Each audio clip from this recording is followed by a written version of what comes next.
kind of overshadowed by Fable, but Sonnet 5 was kind of released without a lot of fanfare, to be honest.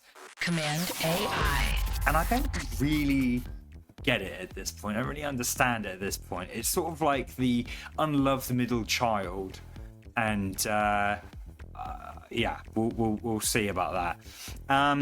Benching, you know, better than Sonnet 4.6, but not as enough. Not better than Sonnet 4.8. There was Opus 4.8. Sorry, there was something it did better. Knowledge work is doing better than Opus 4.8, which is quite interesting, only marginally.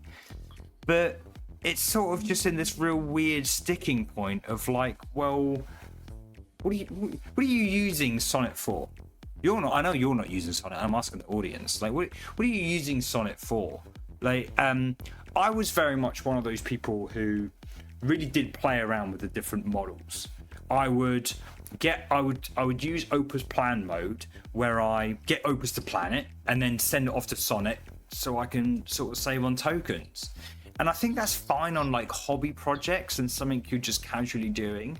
But honestly, when I'm on client projects, there's no room for error, you know. So you want the best model, and so I'm on Opus high pretty much all the time.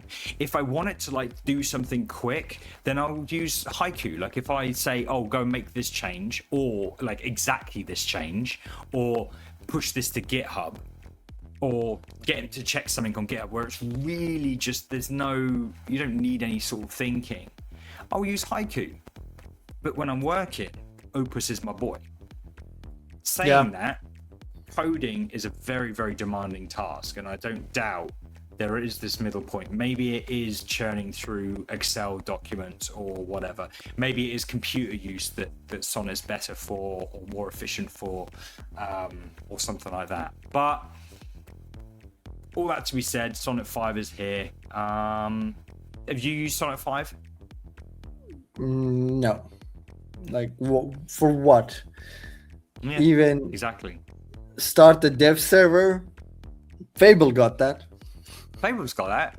It might take it 10 seconds. Well, no, probably longer than that, like 30 seconds. Now, npm run dev and build, I'm doing them manually. So I've been learning a lot in the past year. It's significantly better though, because you get to actually see the logs a lot nicer, right? Yeah, it's not like hidden or anything like that. So get an error, it's there, copy and paste it. This is part of a larger conversation on my show, Cmd+AI, which we stream live every single week. We discuss the news and all things related to AI in the world of design and web. Catch us next week and join in the banter.